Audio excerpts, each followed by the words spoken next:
Hey everybody, welcome back to another Age of Sunbros video. Today I have a special guest with me, the one and only Kenoki, who you might have heard from the recent ESOC tournaments. Hey Kenoki. Hello. Hello, guys. How are you doing? How are you doing, mate? Yeah, I'm really good. This is actually an ego wreck. This is a build order that you and I have been working on. Yeah. And We it's a wild one. Do you wanna tell we tell the audience what we were thinking? we might have a special surprise for you guys, but without much spoilers. Yeah, But we don't want to spoil the big surprise.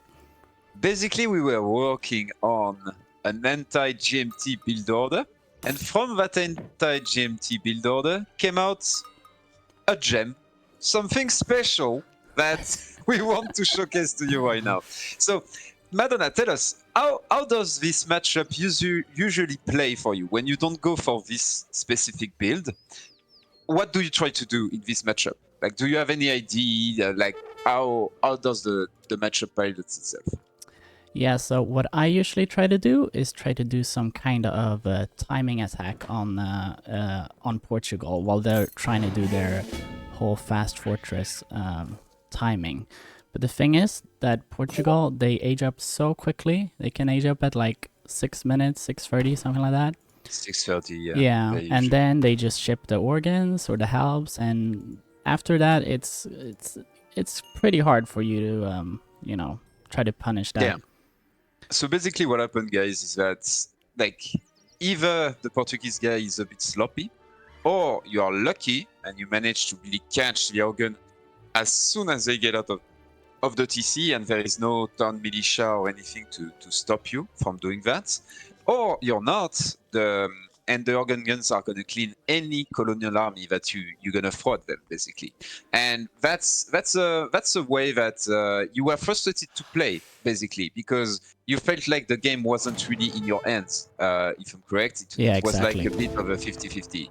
So Madonna wanted to try something different, and yeah, that's what it is. So how did you start in this game? Like, what is the opening? Yeah, so you open with a consulate, and you immediately go for the Portuguese allies, which will make your all your buildings cheaper, and as well as your age up cheaper as well. So the idea behind this is that you get a faster age up, as well as for every other age, it's going to be cheaper, as well as your shrines being cheaper as well. Exactly. So once you get to, the goal is to get to industrial, and after that you want to place down as many shrines as possible, and that's going to be cheaper. He spoiled it. He spoiled it. There you go, guys. You know what the goal is. Oh, I'm sorry, guys. No, I mean the deck speaks yeah, for I was itself. gonna say it's pretty obvious if you look at the deck. There was no spoiler anymore. Basically, if you look at the deck, you can see there are a ton of castle and industrial shipment. Just so you know, guys, the build order needs only 5 shipment to function. Like, that's it. Everything else that you see in this deck, so basically Kamimata, the 600 coin, you need, I believe, the 600 wood, you need the 1000 coin, and you need the red seal ship at the bottom. Those are the 5, yeah, that's 5. Those are the 5 cards that you absolutely need. I will put in the Yumis and the Soei allies as well. Those 2 cards are extremely important for the build. Everything else, it's up to you. You can play with the deck and you can switch things around, basically. But we can see that you're edging up with the Torrigates. You're going to have a very early Torrigate, which is pretty cool because you're gonna have that samurai that can try to pressure the TC in the middle. One thing you haven't done, but I highly suggest, guys. Oh, you are doing it actually. So you are trying to slow down. We can see oh, is it called already? The wagon, in order to make sure that your samurai is going to be here on time, and you are going to put pressure with the samurai onto that TC, which is excellent because samurais have a ton of siege damage, and maybe with the second explorer you could actually take down that thing, but I'm not sure. It builds really fast, but we're gonna see you're gonna do a lot of damage, which is gonna force the Portuguese to repair, and also it kind of tells the Portuguese, hey, I want to rush you, I want to kill you. So the Yeah, Portuguese exactly. might invest into, you know, some defense. They might play safer, basically. Yeah, and Behind this, you can, aggressive yeah, samurai like this, it usually means like that the Japanese player wants to apply pressure early. So early, yeah. it's a bit of a posturing like mind game in that way. Exactly. And we can see that behind this, instead of actually going for aggression, you're actually booming. We can see that you are placing shrine at the top, you are using the wood in order to place a TP. I believe you also place a market with this build order, if I'm Yes, correct. so So the first there thing you I go. do is ship 600 wood. I make shrines and a TP and a market. So the important thing is you wanna get, at least in my opinion, we have different variations of the build, but in my opinion, it's really worth it getting a TP just A for that TP. extra XP curve. But other than that, you want to keep your shrines on wood to just slowly accumulate wood Creep. and make more shrines as the wood comes in. Yeah, exactly. So basically the variation is either you go for the TP, either you don't. We are gonna see, like with the TP, basically the build is a lot more explosive. You're gonna see a lot more shipment coming, but it has a little bit less of that eco backup, and it's a bit more susceptible to being sieged down. Your shrine being sieged down during your transition to industrial. So it's a bit of a debate. We're not sure about what to do. You're gonna see, like, either way, the build order has plenty of shipment thanks to the Torregate mainly, and thanks to something else. You will see later. Maybe I'm spoiling a little bit. Meanwhile, we can see that the Portuguese is going straight to H3. So he's gonna edge up in like a few seconds, I believe. Yeah. We can see that he was a little bit delayed, and that's normal, guys. He went for a middle TC. He went for double TP instead of one, so he chopped some wood. It's a bit more of a greedy approach to the fast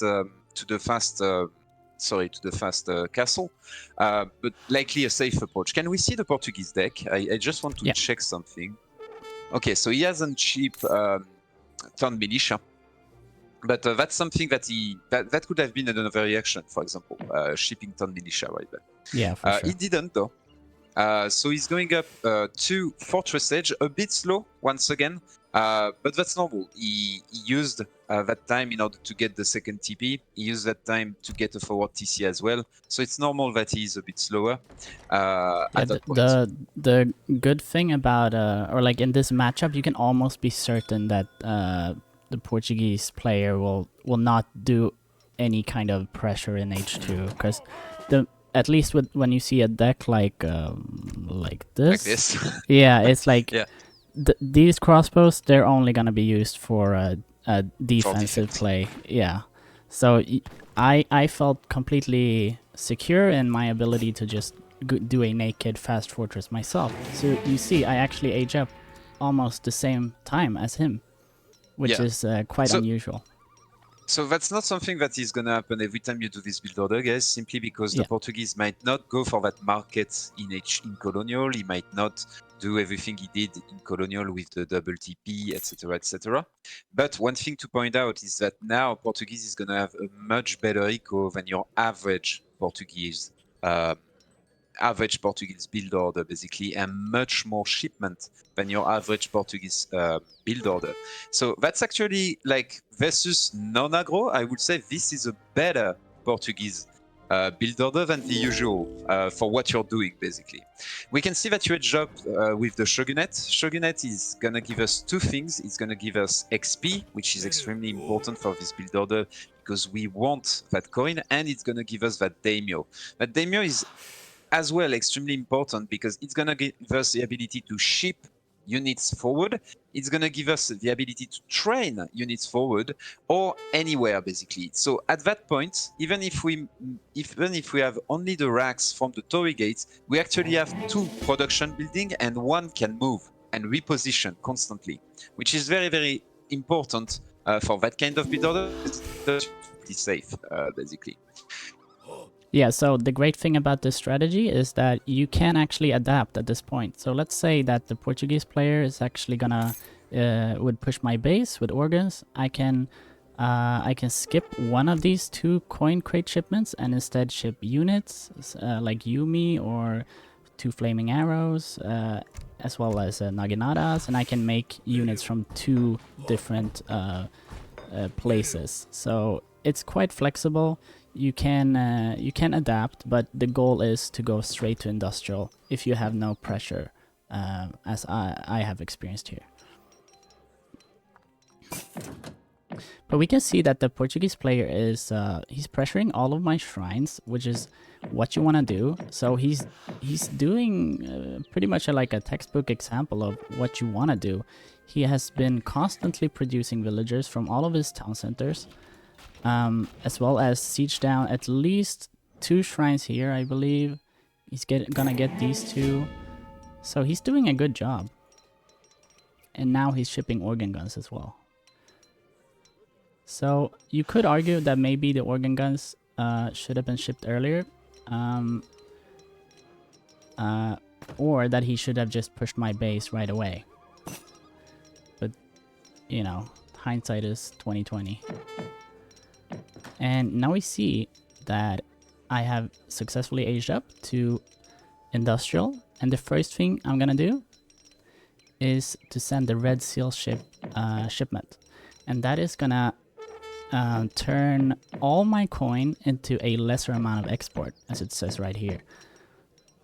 And why we're gonna do that is because we're gonna use the consulate. I'm changing it over to Spain. Yes, exactly. Welcome back. sorry. Like, you know, it's always a question of timing, as in the game. My internet just crashed, it seems. I couldn't hear you anymore. But there you go. So you're going to switch indeed to Spanish, to Spain. The reason is because you're going to see the Spain army is quite wild. So now that you got the Red Seal ship being shipped, indeed, you're going to be able to train that consulate army that is pretty awesome. Yeah, you see, Spanish. I have 3,000 export. That is insane. So that's going to allow me to afford 2 of these Spanish expeditionary armies, which gives me 7 guard lancers, as well as 3 falconets, which is just huge. That's over 3, I believe we counted it, it's like over 3,000 resources combined, something like that. Yeah, exactly. If you count the Gore-Tex, obviously, but a normal lancer is 200 resources, I believe, and then you add the falconets that are 150 each. So you can see that the value of this army is absolutely insane.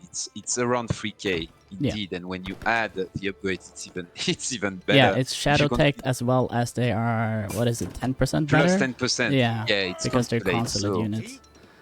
It's a really strong army. You can see all of those lancers have like 500 HP, which is a ton. They have a lot of attack because they are next to your daimyo, which is going to boost them. And we are going to ship Yumi's Archer behind this. Why Yumi's Archer? Because we are going to be able to upgrade them. They kill anything that those Garochitas are not able to kill. They do well versus both Cazadors, and they trade okay versus both Cazadors and Ginette. So they are going to be really a perfect match in this composition. And you have those big 2 shipments of 16 Yumis that you can send back to back, making sure that you have that big mass as you push towards Exactly. So the one thing you want to try and do while you're waiting for your armies to come in is to get first the veterancy tech and then the guard tech for your Yumis. So you are all your units are upgraded once you take the fight. So you can see I am shipping Yumi twice here, and I'm just waiting for my timing here. I wonder if I maybe waited a little bit too long. I wonder if I could have started pushing with just the 3 Falcons, but I didn't want to risk anything. I think you shouldn't show the 3 Falcons. Yeah, I tried to do that. I tried to keep them hidden for as long as possible. But as soon as you have them, I think you should be pushing forward and make Yeah. sure that you have your daimyo nearby in order to get the shipment of things forward. And that's exactly what you're doing there. So apart from the reveal, let's say on the falconets, you should try to avoid that, guys, because the longer the falconets are hidden, the less of a response your opponent is going to be able to amass, basically, with culverins or anything else. So we can see that you are taking down the DC in mere seconds. That's the power of those big falconets. Oh, your daimyo almost got down. My Holy moly! infamous daimyo micro is on point, as we can see. My guy, did you already upgraded your shrine, by the way? Or is it something that you haven't done yet? Let's see. I don't remember. I think you didn't. But that is I one think of the goals. Yes, you're supposed to get the age 4 upgrade Yeah. for the shrines. It costs 500 food, wood, and coin. So it's quite expensive, but it's really worth it. And it will help you keep up an eco. Yeah. So the idea is you push with the army and you get your get your eco going while you're pressuring the enemy. Behind, exactly. Like you have to see this not as being an all-in strategy, guys. The goal is really behind this. We are gonna get all our eco upgrades. We are gonna make sure to get our shrine. We are gonna make sure to basically keep investing in our economy and in our infrastructure. The game is not ending there. Like there is a big change. The Portuguese survive at that point, and we can see the temporary inform is coming. So you can see this shrine, 0.46 wood per second. That number is gonna go up really, really fast. Yeah. Meanwhile, you want to keep pushing. Yeah. And we can see Way of the Bow is coming. Also, one thing that you want to do behind this is you want to start switching your consulate back onto the Dutch. I don't know. You cancelled actually the Spanish, but you haven't taken the Dutch yet. Yeah, Why do you want the Dutch, guys? Because the church, the bank, of course, and with the church, you're gonna have mercantilism, making sure that behind this, you have yet another 1 or 2 shipments that are gonna come in. So you can see that we absolutely blast through our XP curve extremely quickly. Yet another shipment coming. Yeah, so the shipment curve is actually really good with this build order. It also, I think it's also because Tory Gate, but also because you're killing so many, or you're destroying so many houses and stuff. If your push is successful. And with the Tory Gate, remind yourself, like every building that you kill gives you 60% more XP, which is gigantic. This house is gonna give 16, I believe, 64 XP for huge. An house. Like that's insane. So you can see, guys, 160 XP here for that arsenal. So that's really a lot. Like that's a lot that you are getting there. Another thing that Madonna could do maybe is making sure to get a second TC. We can see that he's gonna ship the Soe allies. What are those guys? They are basically strong pikemen. They are shadow teched to veteran only. But the big thing is, you get 29 of them instantly, and you can get them forward. So you can see, oh, this is one more way to just add mass to the push with very little investment, and making sure that if there is a calf switch, we are ready. Like this is gonna kill the calf switch by itself, basically. Like they can charge, we good. And I think one way you could use these guys is you separate them from your army. So you, for example, you could go around and siege all these houses, and the enemy has to choose if they wanna try to kill your raid or if they need to focus on your army. So that gives you a lot of options there. Exactly. The big thing now, you're gonna see, guys, this is obviously not invincible. The opponent is gonna make culverins, and culverins are gonna be able to deal with the falconets with proper micro. So that's the moment in which you have to use skill, obviously.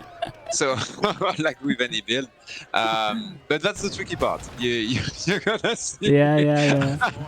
We're gonna see some amazing micro here, guys.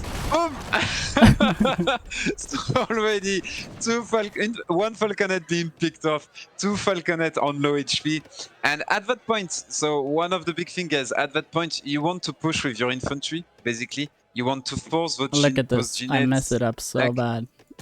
And These guys should have been behind. oh, the drag click. And Yeah. look at the falconet at the back. They are still moving forward. Oh, It's so man. bad. It's so bad. Oh. And I lost Hey, all my guys, I lost all my pikes for free too.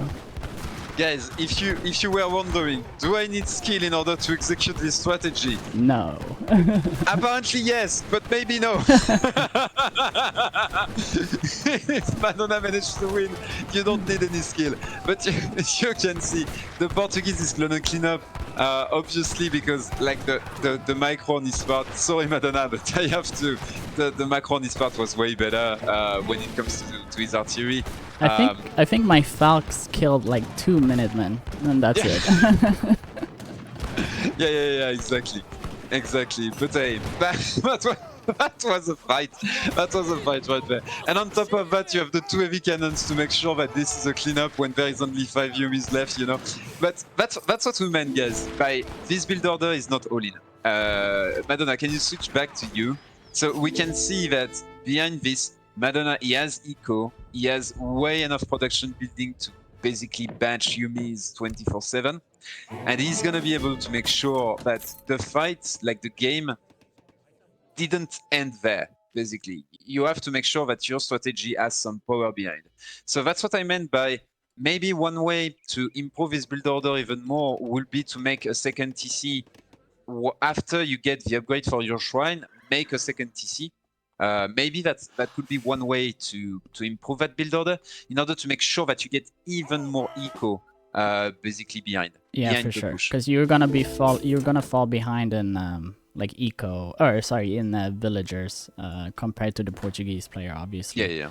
So I should have done this like a few minutes earlier, if possible. But I believe this was actually the first time I tried this build order, like in a real situation. So I was just kind of winging it. So that's why you know I still haven't changed over to the Dutch, for example. Yeah, things like that. That's a kind of small details that are surprisingly hard to remember once you're in the game, you know. Yeah. But you can see, guys, the shipment curve is not exhausted yet. That's the craziest part. You just add 2 shipments back to back, making sure that you can get that mass going. Behind this, like, once again, all of the eco is being set it up. You have all your shrines, your 23 shrine. Second TC is coming down. You have all of your upgrades on your market except the villager one for HP. But I believe you have all of the others. Yeah, I do. And like, so economically, we are on 43 villager. Can you check Portuguese villager count? Before this raid, he was on 55. So, because obviously on the push, the Portuguese is gonna lose some villager. So you can see that we are not that far behind, especially when you take into consideration all of the shrine. We're gonna check after the fight how much the shrine gets us, but like that's a lot. Yeah. So and, here we can see. Yeah, go ahead. We can't forget also that this huge fight here, I idled 25 of his villagers for at least 2 minutes. So we have to remember that. Yeah, these guys are not happy. They're not happy anymore on the job. How many Yumis do you want for dinner, sir? Boom! But yeah, can we click on the shrine, please? Yes, let's do that. Just to check. Look at this. That's insane. 0.74 wood per second. So basically, we have 20 villager on wood. Like that's the way. That's more than 1 villager. Yeah. With upgrades. With upgrades too. Moly. Yeah, that's 10% more. So that's like 22, 23 villagers that are on wood, guys, constantly gathering, and that's not counting the big Toshogu. So basically, count around between 20 to 25 villagers that are on wood, which is a ton, guys. Like that's a ton of resources that we are getting here. So add to that 50 villagers, so that's 75 villager equivalent. Once again, if we look at the port, it's going to likely be around 60 at that point because of all the raiding, because of 50, you can see. He's pretty low because he has an hard time to mass. We took back map control after the first phase, so he doesn't have access to hunt anymore, so he's forced to go onto mills. So you can see that this big push, even if he didn't kill the port straight away, it put him in a very bad situation because he lost his main advantage, which is the multiple TC, the map control. All he got now is a few villagers and a base, and a Portuguese that is like stuck in his base at that timing with 50 villager is not a dangerous Portuguese. That's the way to and we have to remember I destroyed 2 town centers, so that's like that's half of their bonus right there. The only thing I was worried about here was if he was gonna spam heavy cannons. Heavy cannons? But I think he felt that his eco was not, you know, good enough. Raised enough. Yeah, because he doesn't have any. There's no. He has no access to any coin mines. Yeah. And remind yourself, like coin when you have to switch to estate. That's 800 wood per estate. That's isn't it 600? And 600. Sorry, 600 wood per estate. And like this Portuguese economy cannot afford that at that point and keep triple batching units at the same time in order to keep up with your economy and with your army going. And so that's the big difference right there. Yeah. So once again, even if the strategy doesn't kill, guys, like the power behind it is still there. You see, you have the map control, you are still putting pressure on your opponent, you can triple, quadruple bash, and we can see mercantilism coming. Likely gonna give us 1 shipment and a half, so maybe that's gonna be 2 shipments right there, but I wouldn't expect it. You can see 1 shipment, like only 1, because that's a very late mercantilism, so it's gonna bring a bit less. What are you gonna go for here? Probably the mortars, right? I think the mortars or the Yabusame upgrade. Upgrade, yeah. I don't quite remember. But yeah, at this point, you basically just want to make your units as strong as possible because you got all of your eco upgrades already. Yeah. So the only issue, quote unquote, with the build order is that you don't have, you know, the upgrade wonder. I can't remember what it's called. Golden Pavilion.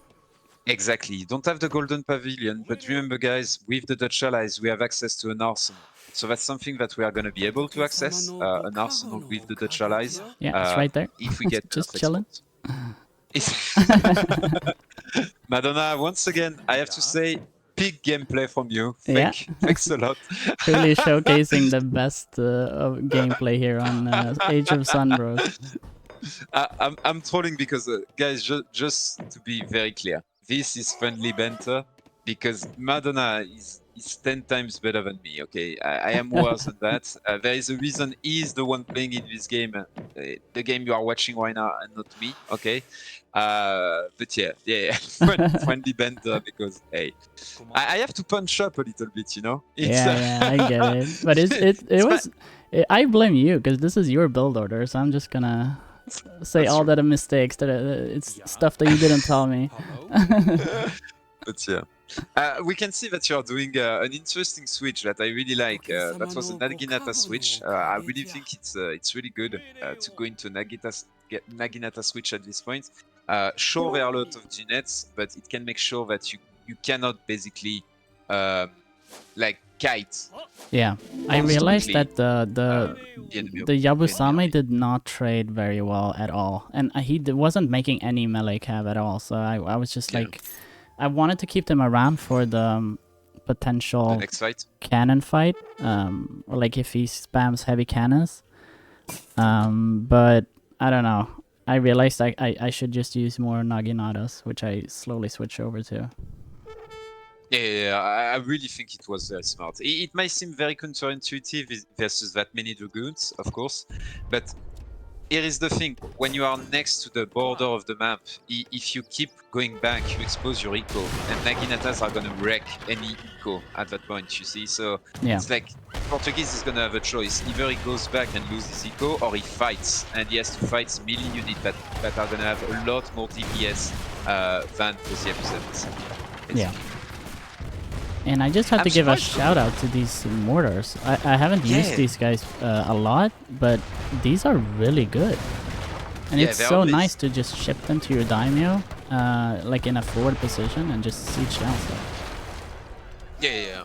It brings you XP once again. We can see that as soon as you start healing stuff and destroying stuff, your XP curve is suddenly rising again. Yeah. And we can see those Yakuza armies are gonna be traded down in order to kill the heavy cannons. For once, good micro. Good micro, Yay. mate. Well done. Yeah, but we're gonna see one more trade down because actually, like, Portuguese has massed quite an army. He paid a ton in order to do that, invested in 2 mills. He cutted a lot of his villager production at that point in order to get this army. So he's gonna have that big mass that he's gonna be able to trade down with your army because, once again, as we said, your Yabusamis are not really, like, they are not really pulling their weight at that moment. Yeah. They are not the good unit to get in this situation. But we are gonna see, like, once again, you can remass behind this. And we see your perspective, but I believe you're on 5 production building or something. 3 actually. So 3 production building that are gonna be constantly pumping. 4 even. We can see. So the remass is likely not gonna be an issue. You are floating so much food, mate. It's crazy. And as the game goes to a close, basically switch to the Japanese consulate in order to get the 7% attack, guys. Right. It's always welcome. Yeah, so I realized that these guys, like, they cannot like fight with the Portuguese dragoons at all. Like, they were completely useless. But I'm gonna do a big Naginata switch here, and we're gonna see if it's gonna work out here. We can see like 4 batches of Yumis. Look at the amount of Naginata. That's a lot of production right there. Like, that's a lot of production right there. But that's exactly why Japanese are very scary in the late game. It's because of that production. However, that's quite a big mass from the Portuguese. But that's it. The big Naginata switch. We can see 20 Naginatas, I believe, maybe more, maybe 25, coming from downtown. 15 actually.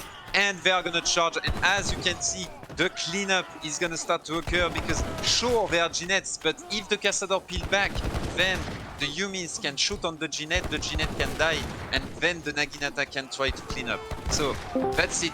Big remass coming from you because you have Vatico, because you have all of those production building, and at that point, I think the Portuguese is soon gonna tap out because I don't see how he's gonna be able to reprod as much as you did. If we look at the Portuguese eco at that moment, he must be on 67 villagers, sure, but they are on mills, they are on estates. Meanwhile, your villager, sure, you have some rice paddies for coin, but that's it. Everything else, it is actual resources, it is those berries, it is those shrine. So your eco is a lot bigger than the Portuguese at that moment. Yeah, and you can see so confident you stop massing and you re-go into villager pod. That's the guy. Yeah, I don't need villagers until I do. Until I do. Yeah. But you can see I'm getting the infantry breastplate upgrade too, which is really nice. It gives you 10% extra HP for your Yumi, as well as I'm getting the cavalry cuirass. So that's one reason to go for the Dutch consulate after you switch over from the Spanish one. And at that point, like, you don't even have to spend wood in order to get your military building because you have the Japanese. You can also get the tech, exactly. Make sure that you can batch 10 by 10 units. So like, production is not a problem, guys. We like at that point you can mass as much as you want and as much as your economy allows. And as we said, your economy is quite big at that point. So yeah, I'm just casually floating 700 export. Casually, we can see now big mass of Yumis that is gonna pressure Vojdinet. Vojdinet don't trade efficiently at all versus Yumi at that timing in the game. The only thing I would say is make sure to get your daimyo in range of your Yumis so they get boosted. Cazadors though are gonna trade cost effectively versus Yumis. So yeah, basically need to constantly reinforce. We're gonna see the Naginatas are gonna start to go in, maybe wait for the ones that are sieging B, yes. and slowly, once again, slowly but very surely pushing your opponent back. Oh, 5 mortars being trained forward. Is that the Shogun? Yep, right. Yeah, You yeah, can train them from the Shogun, which is the yeah. H4 shipment. Yep.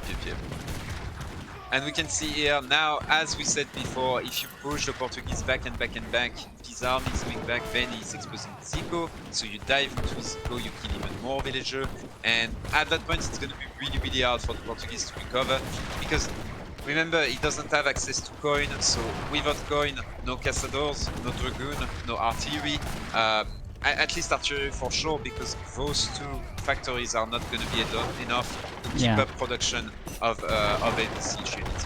But that was his only estate, so he's not gathering Yeah. any coin except for these two factories right now. Factories. Yeah, exactly. And one of them is being sieged by the mortar. Man, the mortar are really awesome. I'm surprised that you don't have the mortar upgrade card actually in deck. Yeah, I did have it before. I just don't know if it's worth it. Like, you're gonna be sending so many other cards, right? Yeah, true.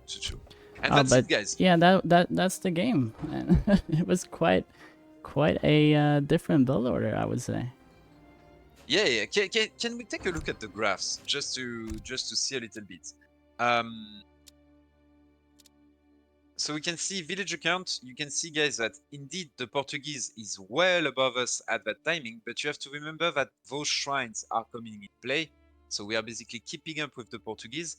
And like, as we push around the 14-15 minute mark, the Portuguese ability to basically outscale us villager-wise is not going to be a thing anymore. The Portuguese did a really good job massing, and that's because of this weird build order that he did with a later Castle Edge up. It allowed him to have a way bigger eco thanks to those eco techs, thanks to those market techs that he got before going into castle. But we can see he's keeping up in terms of mass, but we are above in terms of quality because our units are already guard upgraded before all of that big push. I believe he just got the guard tech as you pushed in. So really, Madonna, your timing on this site, your micro, everything was chef kiss. Like, how to throw a game, that was it. But despite this, once again, guys, friendly banter. Despite this, we can see that your remass is just better because your eco at that point is just better. Can we look at the resources, please? Yeah. So you can see he's ahead for, you know, most of the build up, but then slowly I just start to outgather him. Yeah, exactly. And you can see that the moment at which the two line crosses, the first time the two line crosses, it's basically the moment at which the push that we set it up begins. Exactly. So it like really the build order is set it up like this. Like the goal is really to get the biggest spike possible around that 14 to 15 minute mark, which is the point at which your opponent is gonna basically outscale you completely in terms of eco. So we wait till the absolute last moment in order to push there. And just here you can see the power of Torii Gate along with all the sieging that I managed to accomplish. Because he had 2 TPs for most of the game. So his XP curve is way ahead. But then I slowly actually overtake him there. Yeah. We can see, like, as you start pushing, as you reach industrial, basically, if you look at the shipment curve again, we can see as you reach industrial 1, 2, 3, 4, 5, 6, 7 shipments in like 7 minutes. So imagine, guys, every minute you have an industrial shipment that is coming, and every industrial shipment we send, Japanese have one. Japanese in general, that's a bit weird because many people play them colonial, but their shipment are actually the one that scales the best, and they are the weakest in colonial. That's a way the developer balanced basically the shrine system. So when you look at the resource crate, basically the resource crate are a very good indicator. When you are in colonial age, the resource crate are 600 instead of 700 for overseas. When you reach castle age, it's 1000 like any other civ. And as you reach industrial, sorry, for example, those 16 yumis, that's a ton of resources. Like that's almost 1600 in resources in units. Like Yeah. that's not something that every thief can do. Like really, Japanese shipment are quite something in industrial, and on top of that, you can send them twice, which allow you to be extremely flexible to constantly keep your opponent on the toes, and your upgrade are also extremely good. Yeah. So yeah, Just as you reach industrial. just one last thing I want to say before you go is that I noticed when doing the FI thing with Japan is that your score is often like you often underscore. I'm not exactly sure why, but for me it's like it feels bad when like you feel like you're behind, but you might not actually be, and that's because you have so many of these shadow tech units that you don't have to pay for any upgrades that's gonna count towards the score. So don't be afraid to push once you hit your timing. You gotta be aggressive to make it work. I can't remember. Is the score like every 10 resources you get a point? Is that what it is? I don't actually know. I can't remember, guys. But basically, what you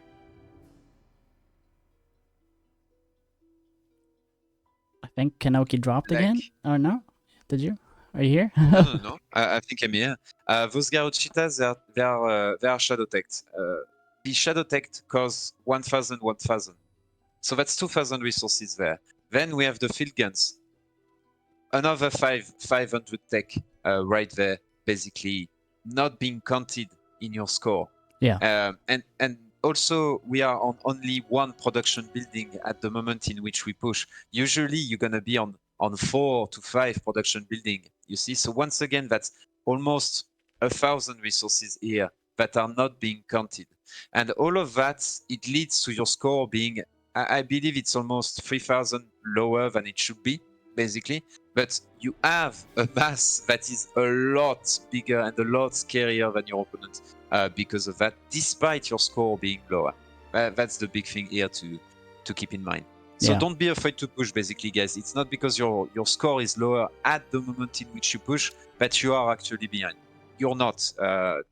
When it comes to military, you're actually way ahead. Yeah. Way ahead. All right. I think we're gonna leave it there. Do you have any last words? I'm sorry for the DC mid game, guys. I couldn't control it. I hope you did fine and it wasn't too bizarre for you. Really glad that I could cast this game with you, Madonna. Really glad we could come up with this build order and present it to you guys. I hope you love it. It's like DE with a non-DE sieve. Like that's the way I see it. It's really cool. Like it's really fun. Yeah. So yeah. I agree. And yeah, we'll see you guys in the next video. Thanks for watching. See you guys. Bye bye.